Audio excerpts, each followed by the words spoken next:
All right, we're back on sports. Before I get started on sports, I really do need to have some real talk with y'all real quick, all right? Because for those who didn't see this morning, all right, Philadelphia Community College was shut down. That's right. They locked it down due to the fact that there was a shooter on campus. So they thought there was going to be a mass shooting.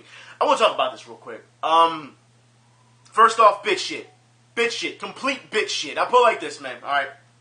If you feel as though society has done you wrong, and I'm sure we have all felt this way at one point, that society has done us wrong and why do certain things happen to us and things of that nature, but not once did I ever think, I'm going to go get a bunch of guns and just go out and shoot random fucking people that has done nothing to me. That doesn't compute to me. That doesn't make any fucking sense to me at all. All right, nothing. All right, if you want to sit here and say society is bad, or there's cause and effect when it comes to society, so society is to blame because they're not more mature, or things of that nature, you can say that. But every individual is different. We know that. That's why they call them individuals. Yes, there are plenty of assholes out there. There are people out there who are willing to destroy your life and laugh about it with no problems whatsoever and feel totally justified. I understand that. Okay, I understand that. But it doesn't mean you go get a bunch of guns and shoot random people that have done nothing to you. That is nothing. What does that solve? It solves nothing. Nothing at all. So, this is how I see it. It's bitch shit. Absolute bitch shit. The person who did it is a fucking coward. Now, I put it like this. When people do this type of stuff, I notice, you always hear about how, they had to get all these guns together and they planned it. Well, obviously you didn't plan it good enough. And I say this due to the fact that the Philadelphia police not too long ago said that this isn't a mass shooting. That's right, that this wasn't a cause. The person was coming there. It was a personal conflict, personal interest. They were going to kill one person. One person. Now look, common sense, and this is where we're going to talk common sense. Common sense should fucking tell you, alright? If you're going to go kill someone, first off, you shouldn't be going out and killing someone, but I understand if you just can't take this person has done you wrong so much and that you cannot be talked out of it, I understand. That's where I sit at, go do you. I get it, okay? That I understand. Because there's a number of people I would love to eliminate off the face of this planet. Love to. There's been many a times I have been very tempted to. You know what I mean? But I didn't. Other people said they'd take care of it for me. And I'm like, no, it's fine. Because I feel as though those individuals that have done things of that nature, they'll get theirs eventually. I would just love to be there when it happens. But that's not the point. Point is, if you're hell-bent on doing this, then you plan. And this is what I mean common sense, okay? What I mean is, if you have a problem with this person at class, that's what this is, at class, all right, you would think that this person would watch this person, study their classes, and then try to get them after class. You would think that they'd do that. You'd think they'd be smart enough to wait till after class. But no, you want to try to go in there like you was Chuck Norris, guns blazing, carrying like the Terminator. You made yourself look like a fucking idiot. And where did it get you? Nowhere.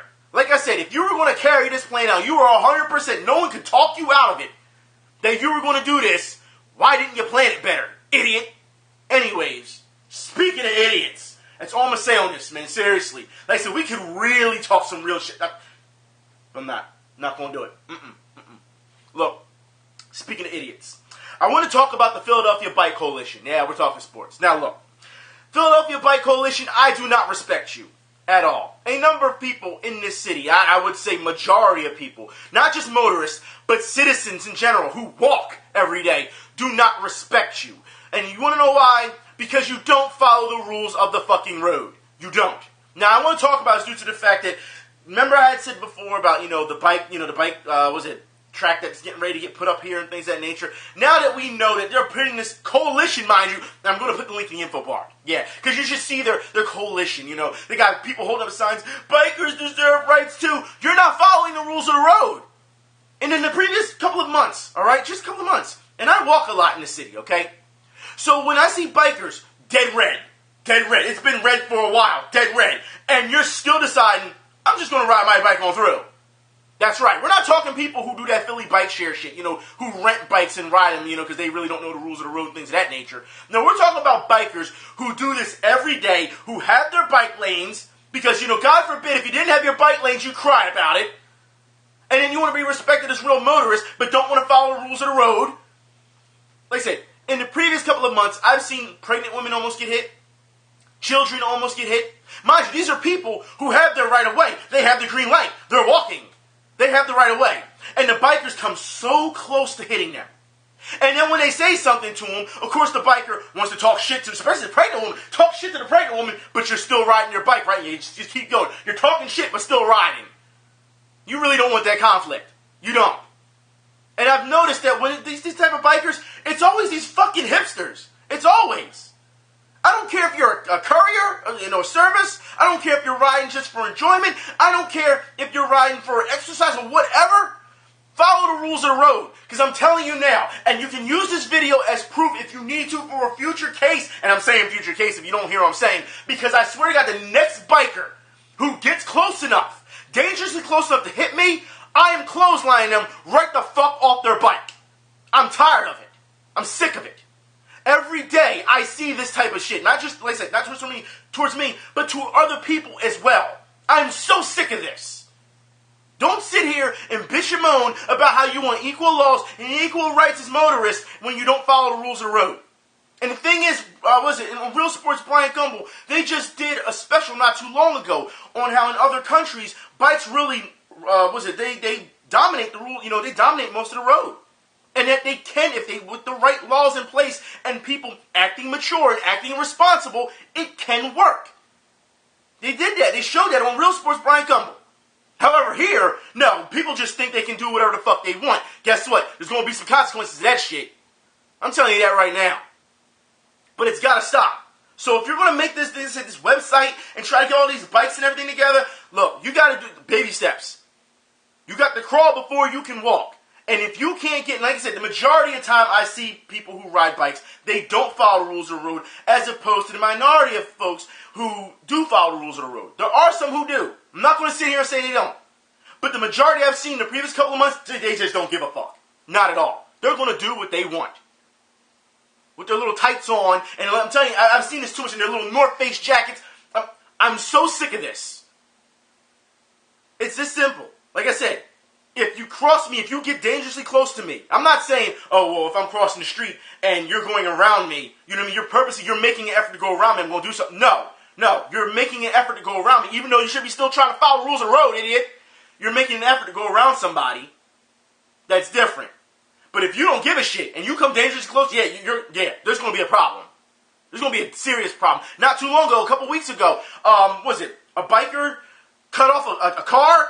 It was reported online. A biker cut off a car, guy got out of his car, beat up the biker.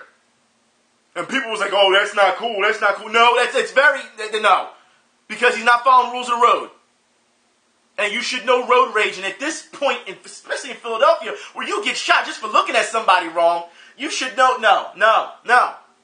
This gotta stop. Philadelphia Bike Coalition, like I said, I don't respect you. Until bikers start following the rules of the road, fuck off. That's simple. Speaking of people fucking off, the Philadelphia Eagles.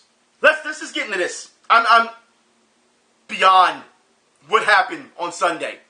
And I say this due to the fact that Philadelphia Eagles, once again, offense has killed you. Why? Because the offense doesn't show up until the second fucking half of the game. That's why. Defense can only do but so much. And even though defense, they gave up some huge plays, by the time they gave up huge plays, they were tired. Now, understand, in the first quarter, all right, Washington came out with some huge plays. Yeah, they're hyped up. You have to expect that from Washington. Rivalry game. We're hyped. We're going to do this, whatever. You got Deshaun Jackson on the sideline. Look at him not playing, cuh. I'll be killing y'all, cuh. That's what he would be like right now. But the fact is, all right, Washington came out really strong in the first quarter, and because they were hyped up. I'm fine with that. It happens, all right? It dies down after a while, you know what I mean? After they get that first touchdown or whatever, it dies down. It does. Every team goes through it. Now, with that being said, Chip Kelly's offense is a joke. It's an absolute joke. I've told you just not too long ago, what did I say? The NFL has caught up to Chip Kelly. You have maybe 1, maybe 2 seasons tops before the NFL catches on, and then you become non-existent, or you have to keep 10 steps ahead of what's going on. Chip Kelly is not keeping 10 steps ahead of what is going on. And the fact that he has more power now because he's the GM, he can't focus really on coaching, if you ask me. The fact is, Kiko Alonso, once again, is hurt. He will need...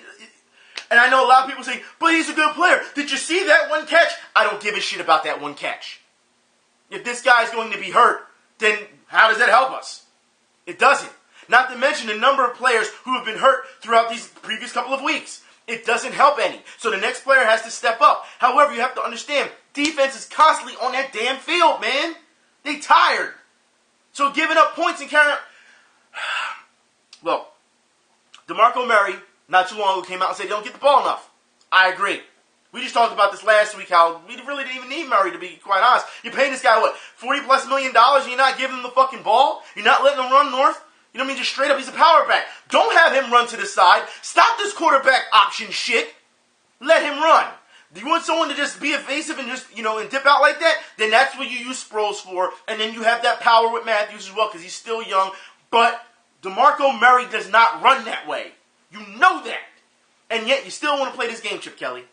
You still want to play this, I'm going to quarterback option. No one is falling for Sam Bradford on the quarterback option. Because no one is expecting Sam Bradford, Mr. Needs to run. He's not going to run. And when he does run, we all hold our breath because we think he's going to get hurt. None of this makes sense. None of it. We saw tight ends catching the ball, on Sunday, which shocked the hell out of me. Because if you know the culture of Chip Kelly, he don't throw the ball to tight ends. Which is still beyond me, because if you've been watching since the Atlanta game, if you notice, the middle is open for tight ends. Chip Kelly's not throwing them to him, though. The plays aren't designed for him. He has them more blocking than anything. And it's kind of disgusting to see. And it's not just Sam Bradford's, choice of what's going on. Because as you know, as plays, when a coach calls a specific play, there's already a specific player that's a primary, unless there's a check down. You know how this works. The sad part is, Chip Kelly, just last week, and I talked about this last week, did I not? He went from sympathetic figure, because people was like, Chip gotta go. Then Bart, whatever the hell his name is, that's not Bart Starr, Bart whatever, can't wait, whoever, Mr. Jet, opened his damn mouth, and what happened? Chip Kelly became a sympathetic figure, because what he was saying was that, as you can see, I can't remember his damn name due to the fact that he's just irrelevant, completely irrelevant. He was irrelevant on his team too until he said can't wait. But the fact is, you should understand that he made Chip Kelly a sympathetic figure. He started talking about his weight. He looked like he ate the football and all. And then people were like, in Chip we trust. Now, this week it's Chip gotta go again. Eagles fans, I understand the love-hate relationship. I understand your frustration, okay? But either you're going to ride with this coach or you're not. I already went on record saying I'm not riding with this coach. So it doesn't matter to me at this point. I don't care if we win or lose. I don't trust Chip Kelly. Bottom line, he's a very arrogant man. He is. A very ignorant man as well. Especially for the things that he has said in press conferences. You're looking like, what? But whatever. Sam Bradford is another person who doesn't understand. And I didn't get a chance to talk about this last week. All right? Because I talked about a little bit about Dallas, and some of you fans had said in the comment section that I didn't talk enough about Dallas. You know what? Sam Bradford doesn't fucking get it. He doesn't. Because he's like, when they talked about the offense against Dallas, he's like, well, I don't think it's anything major. It's fixable. That's what he said at the press conference. And I'm thinking to myself, motherfucker, this is against Dallas. I don't want to hear that it's nothing major. It's against a division rival, the division rival, that you're supposed to win. And you get up there on a podium just like, it's fixable. Was it fixable last week too? Huh? Yesterday? Today's Tuesday, so not yesterday. Sunday? Was it fixable then? Huh? Because you didn't do shit the first half. Second half, you played pretty good. Can't take that away from you. But some of the decision-making down the line, near the end of the game, cost you. And I put it like this. You got to be kidding me that every time now that we're seeing this, and it's almost like typical Eagles football at this point, all right? It's actually reverse Andy Reid. Because remember, Andy Reid at one point, the Eagles would be on a roll in the first half. Sometimes they would go up by 40 points. Second half, they wouldn't play. And then they would let their opponent come back. Eagles this time, they just don't play the first half. Well, the offense don't play the first half. And then they decide, okay, we'll try to come back from X amount of deficit in the second half. And then everyone's riding high again on a roller coaster. So everyone at first is like, man, these motherfuckers suck. I can't take this anymore. Then second half, praise the Eagles. And then when he lose, what the fuck, man? It's emotional roller coaster every time. It's got to stop. This inconsistency with this team is a joke. And for Chip Kelly to just sit back and be like, it's my fault. I'll take responsibility. Yeah, you won't take fucking responsibility because your team. You wanted full control of this team. And Jeffrey Lurie, being a dumbass, gave it to you, did he? All right, he did. So as far as I'm concerned, you can't sit here and say, oh, just response. No, you got to have more than just that, because now you are pulling an Andy Reid. Time's yours. Don't give me this old bullshit, man. Like I said, Chip Kelly, I don't trust him. We played New Orleans, coming up, Nolans, whatever the fuck you want to call them, the Saints, coming up, and the way that Drew Brees played, that's going to be a problem. Because it seems like on Sunday, no kickers wanted to kick the ball. Nobody. And let me tell you now, all right, that fucking kick, how the fuck you miss an extra point? I mean, in high school, we used to kick 20, 30-yard field goals, and we weren't even kickers. You miss an extra point. That's your profession. You know what? Game ball goes to the kicker for being a point-shaving little bitch. That's what I feel right now. You've got to be fucking kidding me that you're going to sit there, I'm going to kick this extra point, I'm going to miss the extra point, I'm going to miss the field goal. You got one job. One job. No one's going to touch you, snowflake. And if they do, it's a penalty. You've got one job. And you couldn't even do that. I can't. The same thing with the Chargers and the Browns. Kicker misses the field goal at the end of the game. What happens? The Browns end up being offsides. Kicker gets a second chance, makes it, wins the game. The Saints, the kicker, misses the field goal afterwards. Drew Brees said, you know what? I'm not dealing with this. I'm going to go down the field, and we're going to score a touchdown against Dallas. We have seen this way too much. This season is just bad kickers all around. And you can't get with Cody Parkey, even though he's missed his kicks. I'll put it like this. No way in hell would that happen on Sunday, I don't think. No way in hell. As far as I'm concerned, that kicker, as soon as he came off the field, here's your pink slip, go right to the locker room, take off your jersey, you're done. I would have loved to have seen at this point some type of tryout for Philadelphia fans at Lincoln Financial to kick field goals. I would have been for that. It's absolutely ridiculous that this is what we're seeing. And I know a lot of people keep saying, well, yeah, those kicks came back to haunt us. Yes, they came back to haunt us. Yes, that's why we lost the game, but it's not the only reason we lost the game. Like I said, there's a number of things that hurt. Jason Peters stayed hurt. He hurt every fucking week. Like, there's a number of reasons. The offensive line is absolute garbage. Garbage. But this is what Chip Kelly wanted. And if you think I'm going to sit there and say, well, Lane Johnson, he can do it all. You mean Roydhead Lane Johnson? I told y'all before last season I wasn't going to root for him anymore because he got caught with PEDs. I don't care about Lane Johnson. The fact is, this offensive line does not give Sam Bradford enough time to do what he needs to do. Anyone who's watching that game, what did I say on Twitter? If you were watching these play for play, majority of these plays, Sam Bradford has 3 to 4 seconds to get rid of that ball. And when a quarterback with bad knees Nope. There was times where there was just open gas and linebackers just running through. Unblocked. Of course, you got also spies coming through. Unblocked. Just, I don't understand. Like I said, I do not understand what Chip Kelly is trying to do here. But whatever the fuck it is, it needs to be changed and quick. Because even though the Saints, even though, if you look at their record, you say, you have to still understand that Drew Brees is still a threat. He can still throw the ball. He can put up offensive numbers. And if our offense doesn't contribute, once again, unless until the second half, no. This has to be on all cylinders for a full game. That's the only way we have a chance of winning these games. Now, the division is really bad right now. All right? Dare I say, the first team that gets the 9 wins is going to win a division? Everyone's 2-2, except us, the Eagles, who are 1-3. Now, when you look at it that way, you can say, okay, well, the division's wide open, we still have a chance. Yeah, you can be optimistic and say that. You can. I don't have a problem with that. But also, you got to look at it as, can they get consistent enough to win games? If they can win games, then you can be optimistic. But right now, they're not winning any fucking games. They're not. And you have to look at Chip Kelly and his staff. You have to. It's not just personnel. And, after what we've seen, players saying these plays don't work. If you watch on Sunday, a lot of those plays, I'm looking like, this play's not going to work. It's not disguised. Then there goes the blitz, and then it's done. It's like, okay. Like, that, I don't know what you expect. I don't know what like I said, I don't understand what Chip Kelly's thinking. It's absolutely disgusting. It is. And for, fans here, Eagles, like I said, Sunday, if you'd have walked down the street, you'd have saw nothing but green. People going to bars and things of that nature. After the game was over, people was just walking back from the bars with green on like this. Walking down the street. Quiet. Quiet as a mouse. It's something that you really don't... It's always after Eagles games. When Eagles lose, everything's very quiet. Unless there's some type of uproar, what happened, then it's, rage and everything. But other than that, people on the street, quiet. They don't have anything to say. It's absolutely, it's hard to watch. It is. So, I want to credit the Redskins for doing what they need to do. They didn't do anything. They did what they're supposed to do. They're supposed to go out there and win the game. They went out there and won the game. You know what I mean? You can't get on them for that. But, it's very disappointing to see. We're now 0-2 against division rivals. We are. And if that keeps up, regardless what our record is, we won't win the division. So I'm just letting you know that now. Okay?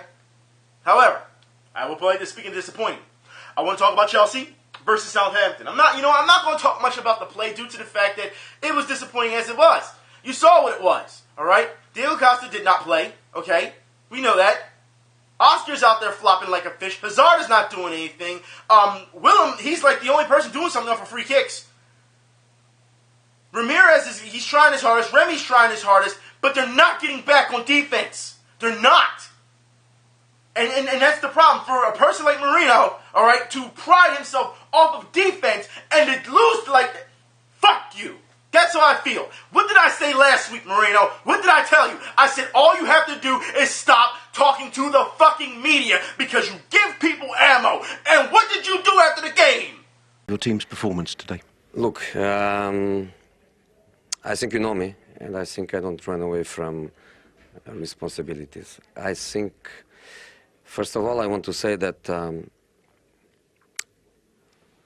because we are in such a bad moment, I think you shouldn't be afraid to be also honest. Because when we are in the top, I understand that there is quite a big pleasure in put us down.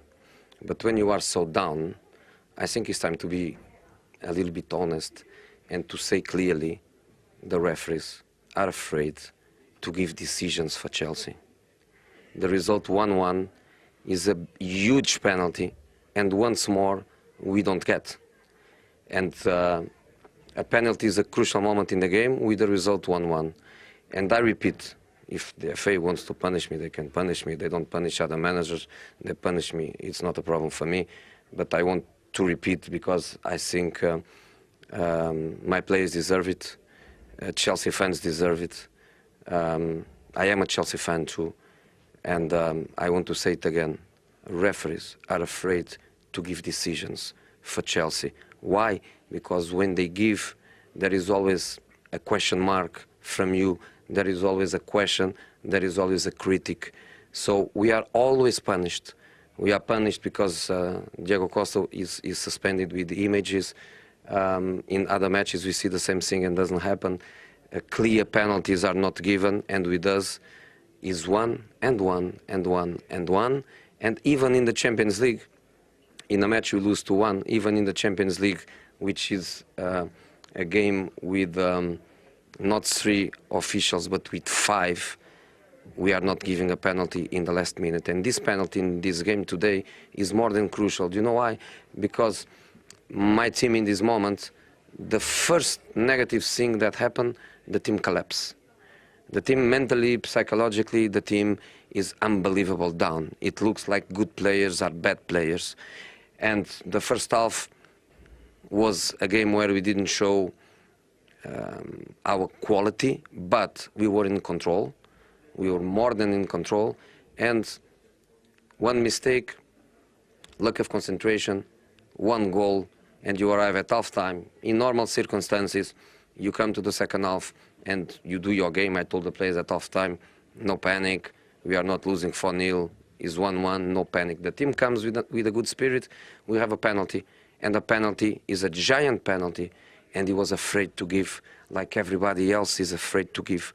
So no penalty, and after that the team lost even more confidence, and you know that their second goal is an individual mistake, their third goal is another individual mistakes, and the team mentally, they try, but they collapse. They are in such a low moment.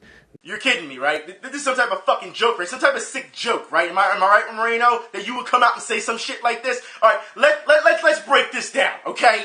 Let's break this shit down. First off, all right, out of all the people who talks about refs screwing people, like myself, all right, as a manager, that this guy is a professional as a manager,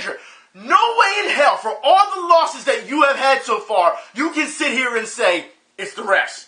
They're afraid to give us, us the penalties. Number one, let's talk about this. You do realize, Mourinho, that since you're the champions, it's going to be twice as hard to get calls in the EPL. You understand that, right? Right? You understand that?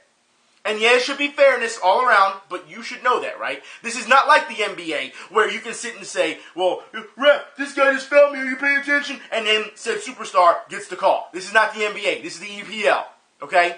You're going to have to man up. That's number one, all right? So you're blaming refs for all these losses instead of the lack of defense that you pride yourself on as the mistakes, okay? Lack of defense. Number one, all right? Number two, let's get into this. You just did something that no one should ever do. Ever. And I say this due to the fact that, Mourinho, you just told the world, all right, every one of your competitors, all they have to do is score on you once. And then your team's mentality collapses. Something negative happens, they lose their self-esteem. Then you do realize that as a manager, it's your job to keep them on the up and up, right? And as professionals with them, for you to have a heart of a champion, I don't care if you're down 1-0, 4-0, 6-0, you keep fighting because you're a champion. That's what you're supposed to do. I'm not trying to hear this, oh, they scored on us, well, I guess we're going to pack it up and call it a day. That's what you just did. You just threw your team under the bus. And what did I say not too long ago about when individuals mess up, they blow their assignments, that the EPL is so good that you can get goals off of. When someone misses an assignment, damn near a goal, right? He just confirmed that at the end. But you think that, I was going to call him Jose Mourinho, that would be enough, right? You would think that would be enough from him because that enough tells me you need to shut the fuck up. But no, he keeps going. I want to let it clear. One, I don't run away. Two, if the club wants to sack me, they have to sack me because I'm not running away from my responsibility, from my team, and from my conviction, I don't know if it's the right word, that be champion is obviously very, very difficult because the distance is considerably, but I am more than convinced that we finish top four, and when the season is so bad, if you finish top four, is okay.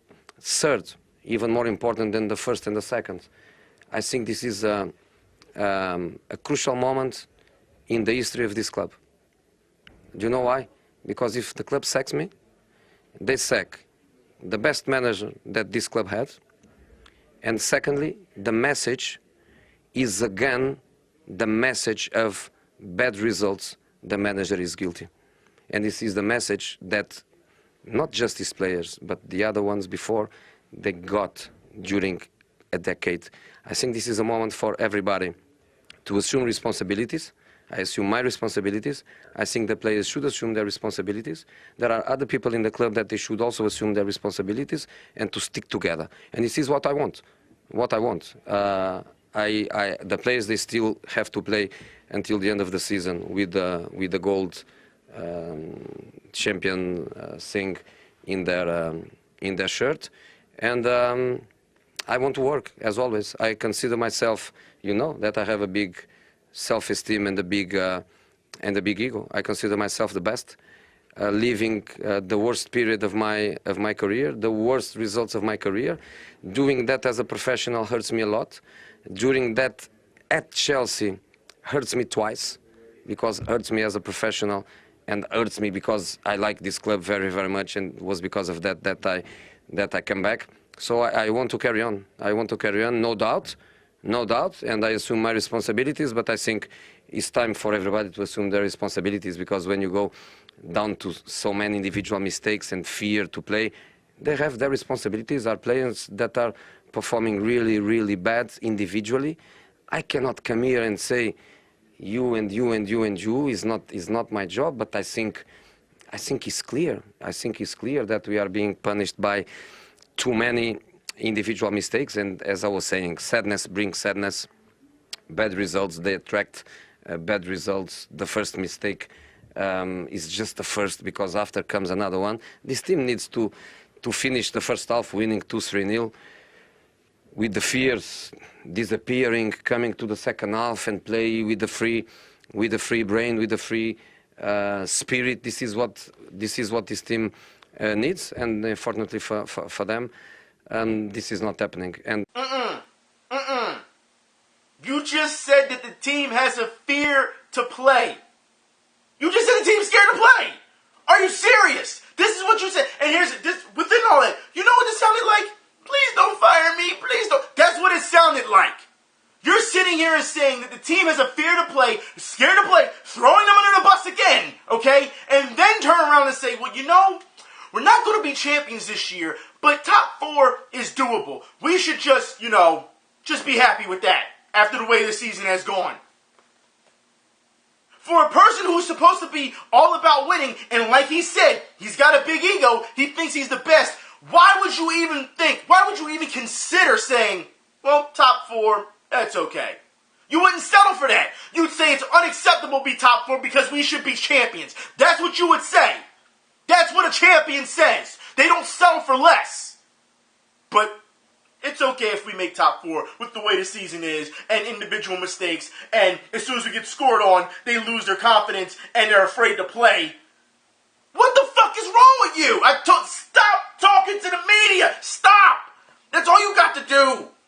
You just made it worse. And every other team, Manchester United, every team in the EPL, guess what? The family's laughing at you. Laughing. And it gets worse. That's right, because for those who don't know, all right, after all this was said, all right, Mourinho has received full support from Chelsea, you know, after the slow start, which I understand because, like he said, he's the best manager they've had. You know, like I said, he loves to toot his horn. That was him saying, you know, if you want to fire me, realize who you're firing. That's what he was saying, all right? But it gets worse, all right? Because Mourinho has been charged with misconduct. That's right, because of what he said about the referees. This guy just doesn't get it. He doesn't get it. You know what? No, I want to move on. Because this team is not just disappointing. And I've said this before about lack of heart. But when your manager comes out and says, individual mistakes are costing us, and they should because they're individual mistakes. That's what happens when you blow your assignment. That's a professional problem, a performance problem. It's not a manager problem, but the players should know better. Get your head out of your ass, all right? That's simple. However, when you sit here and say that your team are afraid to play and that they get down so quickly on themselves because it's one goal, like I said, you need to maybe you need to take the team, put them on the bus, all right? Send them to Leicester City. Send them to Bournemouth. Send them to all these other teams at the bottom who play with reckless abandonment because they don't care, because they have nothing to lose. All right? And watch their attitude. Crystal Palace at one point. Look at their attitude. They don't care. They're going out there and they're playing. And they say, oh, what? We're down whatever? Guess what? We're still going to try and kick your ass. Don't give me this garbage where the supposed champions have lost their heart. That's disgusting. And I'm supposed to sit here as a fan, or anyone is supposed to sit here as a fan, not of Chelsea, but of a sport, and say that's okay that manager just said that. That's not real talk. That's buffoonery. That's what that is. And people thought that Chip Kelly saying things about players, they need to step up instead of complaining, instead of, talking all this junk. No. That takes the cake. You just told your entire team that they're scared to play and they have no confidence. Unreal. So when I see comments about Jose Mourinho, or, when you Google it and it says, listen to his crazy press conference, it's not crazy. It's beyond crazy. The man needs a straitjacket as far as I'm concerned. You want to manage a ball club, fine, all right? But obviously you need a PR guy. You cannot come out and say, I'm not going to run. No one's telling you to run. No one's calling you a coward. But strategically, you should know when to shut the fuck up. And it seems like you haven't learned that yet. Because it's always about you, isn't it? It's always you and your ego. Look what you've done. It doesn't matter about your ego. This is about the team. This is about those fans who back that team. And if you're not going to do a service to them, get the fuck out. That's how I feel. I don't care if you're the best manager or not. If you're not getting results, and the way you're playing, and you throw the team under the bus like that, and then blame us, you're blaming everyone but yourself. Until the end, it was, I'll accept my responsibility. And then he said, but Others need to, have the responsibility. Deflect that real quick, didn't he? Man. I'm tired of it. I'm tired of it. You know what? Let's move on to basketball, please. Griffin Force flop of the week once again goes to basketball. You know what? Let's just run it. I need to. Fuck, man! My nigga, man.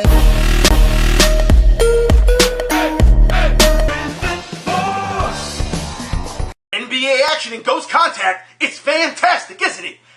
Seriously, I really hope that this is not going to be a problem this year. Hopefully they clean it up. That's just me well-wishing because we know they won't clean it up. But I'm just saying, hopefully they clean it up. I want to move on to more basketball. For those who know, Kevin Durant, not too long ago, came out and said that he was not going to L.A. after his contract with the Oklahoma City Thunder, and that when Stephen A. Smith had reported it, he called Stephen A. Smith a liar, said he doesn't talk to him and things of that nature. Well, Stephen A. Smith has finally said something on the issue. And I want you to hear this, because I want you to hear the arrogance of this man. Once again, the arrogance of this man and who he thinks that he really is. Waiting to hear what you had to say about this all weekend. I know a lot of people are. What's your response to this? Well, my first response, Molly, Skip, is that I'm incredibly happy that this happened on a Friday after First Take. Because I will openly confess to you that had I had to come on the air that next day, after reading somebody questioning my credibility and my character, I can promise you it would have been very bad. Kevin Durant is the one that's lying. I have interviewed Kevin Durant. His rookie year, I interviewed him at his home in Seattle. I interviewed him years ago when we were in Orlando for SportsCenter. I've talked to him on several occasions, literally within the last year, where we've run across one another at an arena. Or one time we saw each other at 40-40 because obviously he's being repped by Rock Nation right now, whatever the case may be. No reporting that went on in that regard. Right. Just pleasantries and things of this nature. That statement that he came out with, that was a surprise to me because I had no idea that he had any kind of problem with me whatsoever. Okay? I wasn't aware of it, so it was news to me. That's point number one. Point number two is, what it comes down to is that Kevin Durant is trying to put me in some kind of jacket or whatever the case may be. Let me be very, very clear, my brother, it does not fit. You are in no position to question my credibility whatsoever. A matter of fact, one would argue, what position are you in to question the credibility of anybody in the media, particularly when the last time we really heard you say anything of significance, it was when you were addressing the media or undressing the media in February and telling them, could y'all put up this quote for America to see, please? Here it is right there. You guys really don't know bleep. To be honest, man, I'm only here talking to y'all because I have to. So I really don't care. Y'all not my friends. Y'all going to write what you want to write. You're going to say what you're going to love us one day and hate us the next. That's part of it. So I just had to learn how to deal with it. Come back to me, please. Kevin Durant said that in response to idiotic questions he felt the media was asking him about head coach Scott Brooks and his potential tenure, because Scott Brooks obviously took them to the playoffs, won over 65% of the games, was doing a fabulous job, at least in Kevin Durant's mind, so much so that the year before, Kevin Durant said, hey, I think this guy should be the coach of the year. So he deemed the questions ridiculous. That was in February. What happened in April, Skip? Scott Brooks was fired. Okay, and now Billy Donovan is coaching. So those same people that you were talking about, those same people you labeled essentially idiotic, although to your credit, you got wise and came back and apologized, ultimately you showed your true feelings. It's like somebody that's a bit inebriated, somebody that's really speaking their mind and their heart, and then they want to turn back and say, well, you know what, we really apologize. When you really, really didn't mean to, you just upset that the heat that came your way was something that you couldn't deal with. He also went on to say, nobody that I know really talks to him. Well, his own mother was on this show. His brother Tony is somebody that I've ran across on many occasions. And the last point that I would like to make is that if nobody speaks to me, then maybe you need to check with folks in your inner circle again and ask, why did I receive phone calls over this weekend with people telling me, let's chill this little beef that's going on. So evidently you're wrong about that too. Now let's get to the nitty gritty and let's talk about what's really going on.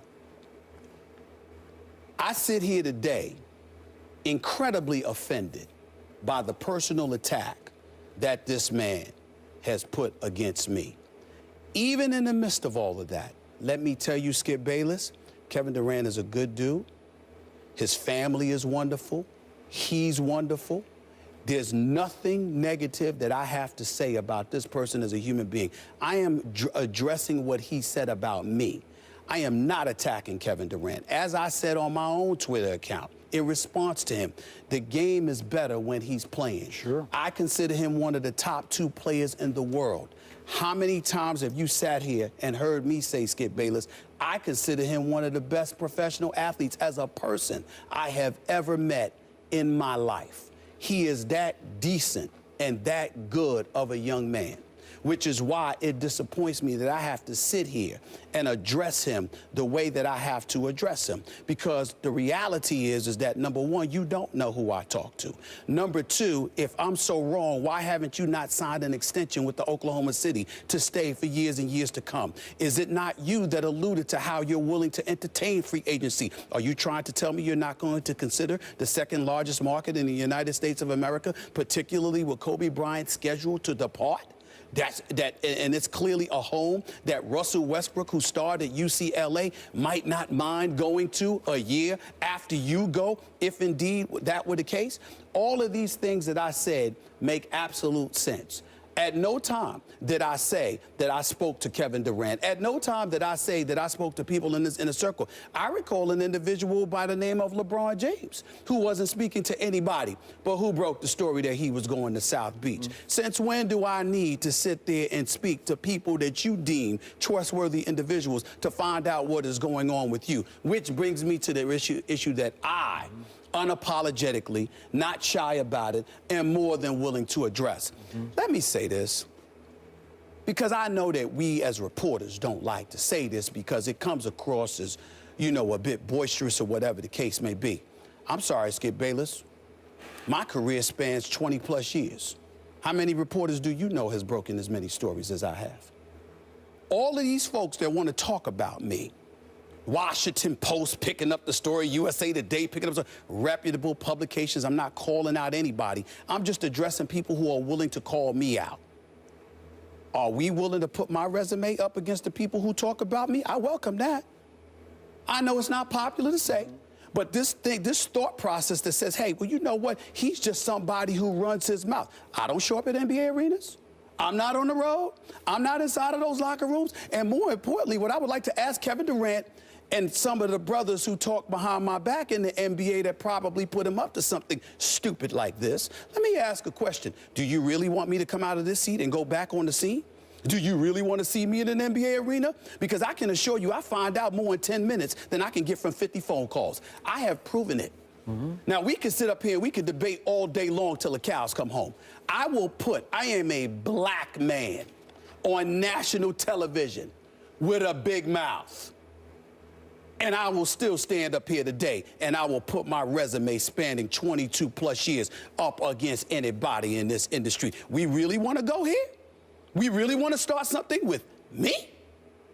You know, at first, I was okay with Stephen A. Smith in the first half of this, and then he turns it on as usual and makes himself just unsympathetic as usual. Because as you know, because he will say, oh, you want to stack my resume against everything? Yes, let's do that then. For people who want to challenge you, because I've done this many a times and proven you wrong, all right? So just to go to show you, all right?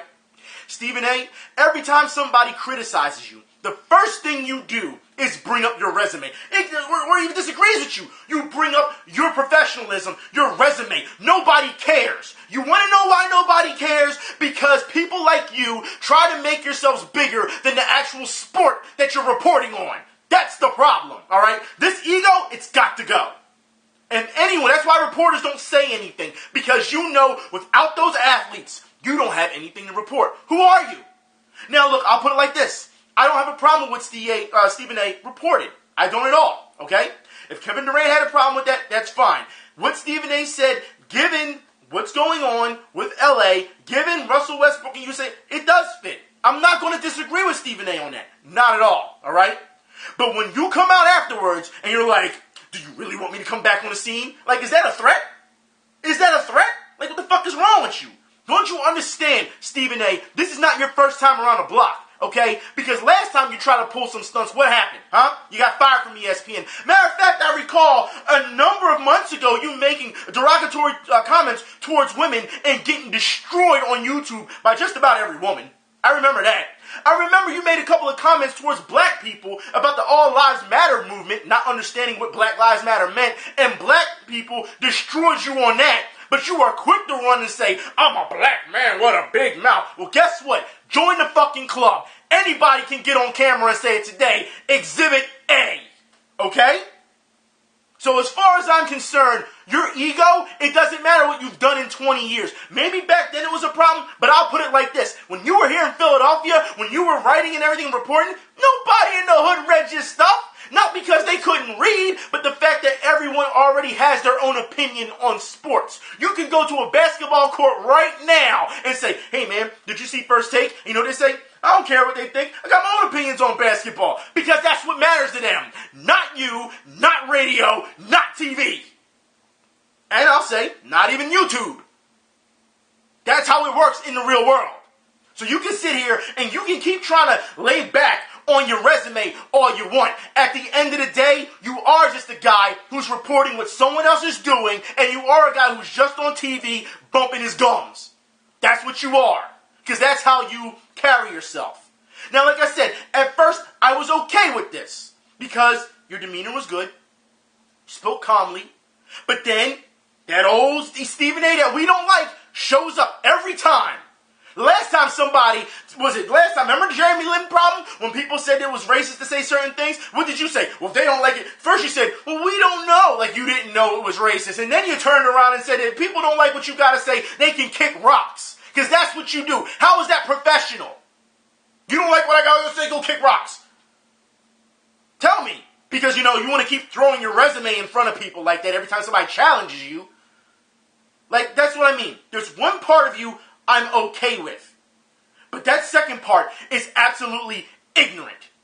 And that's what is the problem. Because you can't sit here and tell me Kevin Durant is absolutely right what he said about the media quite a while ago. 1 minute you hate us, the next minute you love us, you know what I mean? And that's how it is. And I understand what Stephen A. is saying by saying, hey, you don't know who I've talked to, but you also don't know what Kevin Durant's doing. You don't know what's going on in his mind. Could he be setting up that? Possibly. Could he not? Maybe he's holding out for something else. We don't know. You won't know until it happens. I don't care if you broke the story about LeBron going to South Beach. That was damn near a no-brainer. The two top places he had to pick was what? New York or Miami? Ooh, 50-50. Doesn't matter. The fact is you're sitting here and you're making yourself bigger than what you really are. You are not bigger than the sport. All right?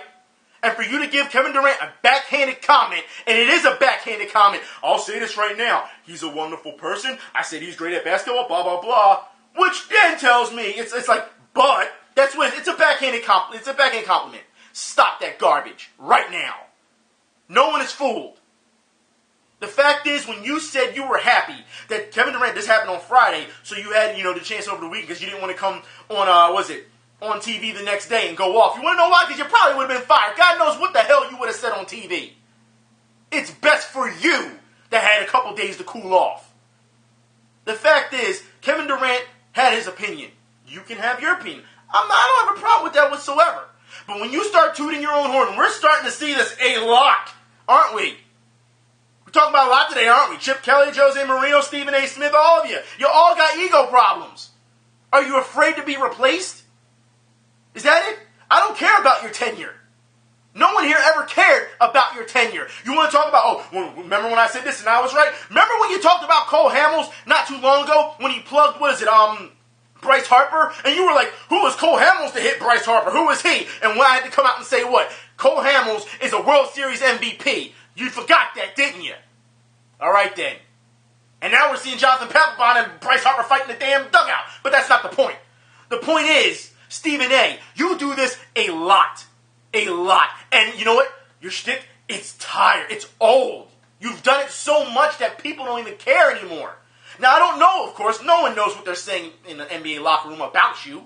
And I can understand why you would feel you've done nothing wrong. I can understand that due to the fact that all you reported basic things and said, hey, this is how I feel.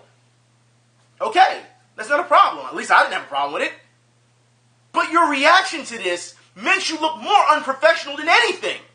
And you always pull this. It's always at the end when you talk, I don't care, stack up my resume, and then go fuck yourself. That's pretty much what you're saying. Every time, that is your out. Every time. It's unprofessional. It's immature. And you should be ashamed of yourself. Because for a person that's been in this business for 20 years, this shit should have just rolled right off you. Shouldn't have? Shouldn't have? And for you to say that Kevin Durant doesn't have any, tenure to call out media, you realize that you said yourself that Kevin Durant, possibly one of the best two players in the world. In the world! For a player of that stature, for you to hype that man up the way you did, you going to tell me all of a sudden his credibility is gone? No player is bigger than the game? We saw maybe one player. A lot of people will say Jordan. I'll go as far as to say Dr. J, because Jordan emulated off of Dr. J, given his history. All right? There is not one player that's bigger than the ABA, the NBA. There is not one media person that's bigger than a player. You understand that? Let alone a sport. If you want to toot your horn, then you do it on your radio show. I don't know why people even listen at that point, because if all you're doing is tooting your horn the whole entire time, no one cares. It's one thing to talk sports, because let's break this down to what it really is. It's sports. It's people talking about sports. If you have an ego of yourself to talk about sports, and you've been fired before to talk about sports, it's one thing you have to do. You can't keep that under wraps, huh? You just can't keep it bottled up, huh? You're talking about sports. I don't care if you're on the road. I don't care if you're in an NBA arena. What's that going to do? Who are you going to scare? Nobody. These are the things that you have said. It's unreal that someone in the media would say such a thing. Oh, I forgot. Like I said before, this person constantly stays in trouble. Yes, you have a big mouth. And sometimes when you open your mouth, diarrhea comes out of it. Check yourself. Seriously. It's ridiculous.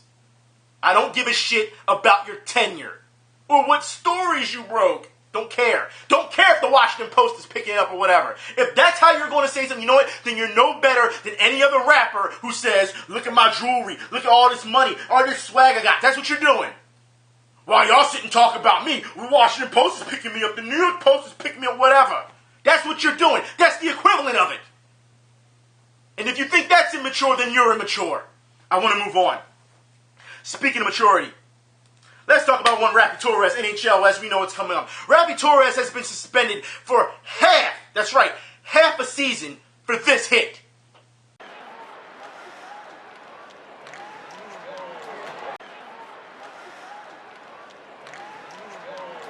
Now, as hockey fans, we have seen this time and time again. Actually, we've seen worse than this, all right?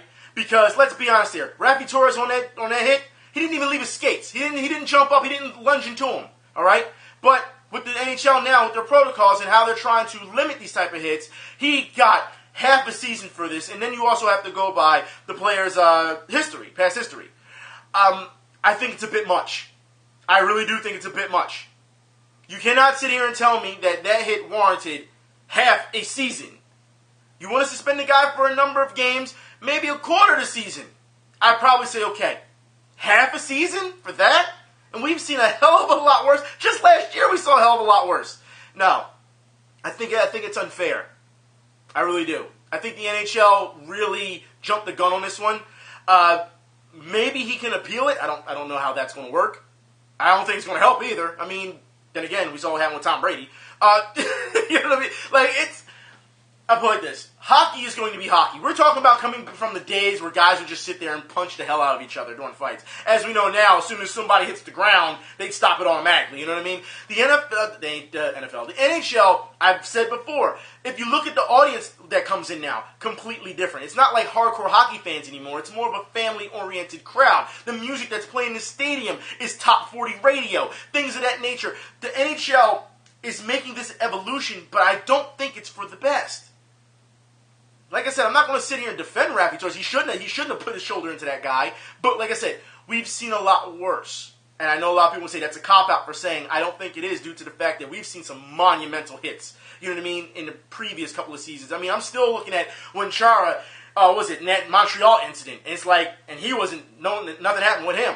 Like, I feel as though it's one of those things where if you have to be consistent. And I don't think that this is very consistent. Speaking of consistency, I want to talk boxing real quick. I know a lot of people watch UFC. There's really no point in talking about UFC this week because we kind of knew that Cormier was going to beat Gustafsson. So whatever. But I want to talk boxing because I had a chance to sit and watch Adrian Broner fight. That's right. For those who don't know, he fought on Showtime. To be honest, I don't know how to say this guy's last name, so I'll just call him Khabib. Because that was his first name, Khabib. He's from Russia. This is the best I've ever seen Adrian Broner fight. The best. Hands down. Okay? And I already knew that this was more of a tune-up fight. But then when I found out it was for a title, I was like, he doesn't deserve a title shot, given he just fought Sean Porter and lost to Sean Porter badly. Badly. This was his first fight back. And for him to get a title shot, it didn't sit well with me. However, Adrian Broner showed a lot of heart, showed a lot of poise, showed a lot of technical ability. This, like I said, this is probably his best fight. And the fact that he said he wasn't going to talk throughout this entire, fight, upcoming fight, and he didn't, that he's trying to mature because, he was a young man who had a lot of money really quickly and didn't know what to do with it. He still shows some flashes of, old school, the can man, brush my hair, things of that nature. You're still going to get the entertainment side, I feel. However, the way he fought like he fought like a professional. He did. Every once in a while he would still put those elbows up and ref would warn him. But as we know, every time he does it, the ref warns him. Ref doesn't do anything anyway. What's the point of a warning? But looked really good. Left hook looked good. Straight looked good off the counter. His jab looked really good. He would sit in the pocket with you and he would actually throw back and forth. And he took shots himself. This was an actually good fight. Now, I will put it like this. Was it a runaway for Broner? Yes, it was. I gave Khabib maybe one round. I think it was the third round. That's it. Some people gave him 2 rounds. I wouldn't have gone that far. I wouldn't have gave him the 9th or the 10th. But, like I said, Broner looked really good. He looked really polished. You know what I mean? And every once in a while, you can tell he was having fun. He would turn and talk to Paulie Malignaggi and he'd say, I'm in shape. I'm fit. And he just kept saying it. And Paulie's like, yeah, I can see you're in shape. Why are you still talking to me? You know what I mean? You're fighting. But it goes to show you that he was enjoying himself in the ring. He was enjoying himself with that combat. And I think that people don't understand that feeling when you're in such a groove, when you're boxing, and just to be able to laugh, to be able to joke, to be able to say, hey, look, this is what I'm doing. I'm having fun doing. I get paid to fight, and I'm doing this, and I'm having fun, and to entertain. It really came off as a good vibe for Adrian Broner. I'm not saying, is he a changed man? I'm not saying that. I'm saying as a boxer, he looked really well, and he looked like he could be back in that contendership again.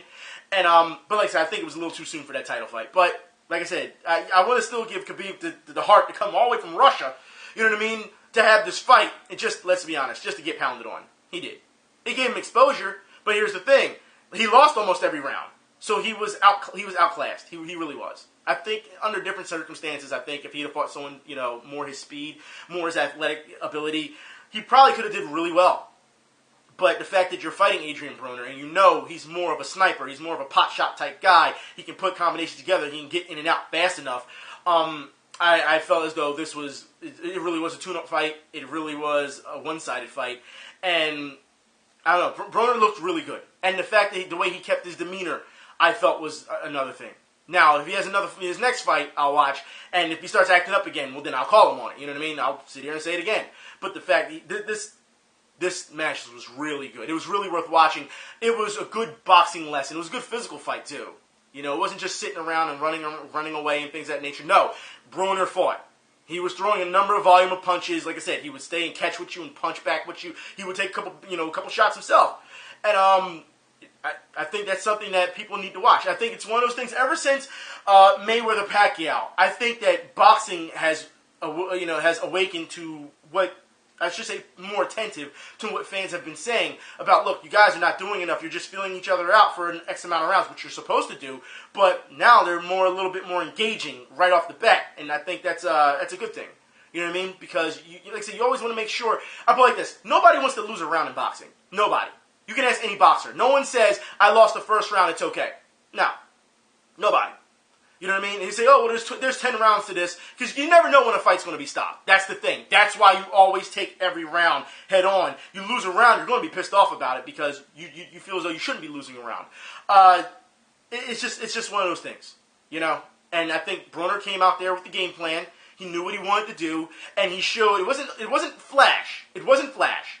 Because the fact is, he was showing his athletic ability. It's not flash when you can actually connect on those punches and you can move the way he is. That's not flash. That is style, all right? A style of boxing. I would like to see Broner stop lowering the shoulder so much. I understand he's working with the shoulder roll, but I'd like to see him keep his hands up a little bit more. He did do it at times. He kept his hands up like this just to show you he can do it and then come in. But I would like to see that more because I put it like this. Anyone who knows when you have your hands up like this, it's hard to throw the jab than it is, from distance than it is when your arm's lower because you're faster. That's why when you always see fighters, when fighters get into a groove or whatever, sometimes they'll put both arms down and do like this, and they'll wait because it's faster to dip your hand up. It really is. You know what I mean? We saw a lot for the years with Roy Jones, did we not? So, like I said, huge credit to Adrian Broner on a technical aspect of fighting. He just went in there, he did his business, and he already said he's ready to fight one of Mayweather's people that Mayweather said that could beat Broner. So this should be really interesting to see what happens from there on. Anyways, I think I've gone on long enough. I'm just really disgusted today on what I've seen between the shooter on campus to just so much fucking ego, man. Seriously, we are talking sports. That's what we're doing. All right? If an athlete feels as though, as that reporter, that he's not worth it, you know what I mean? That's his right to say that. He's the athlete. He's the one out there, dunking the basketball and putting his body on the line. Last I checked, Stephen A. isn't doing that. Jose Mourinho, you shouldn't be throwing your athletes under the bus. You want to call them out in the locker room? Yes. Or the dressing room? Go ahead. Say those things. But to tell the world that your athletes are scared, they're afraid to play, that all it takes is one goal to kill their confidence. That doesn't look good for anybody. And also, like I said, it also reflects on you as a manager. There's way too much ego this week. Way too much. I don't understand why. Like I said, I agree with Stephen A. on the first half. He did nothing wrong. His response, the second half, absolutely everything wrong was with the media. That is a clear example of why people don't like the media. Anyways, I'll talk to y'all later. Y'all be safe. I'm out.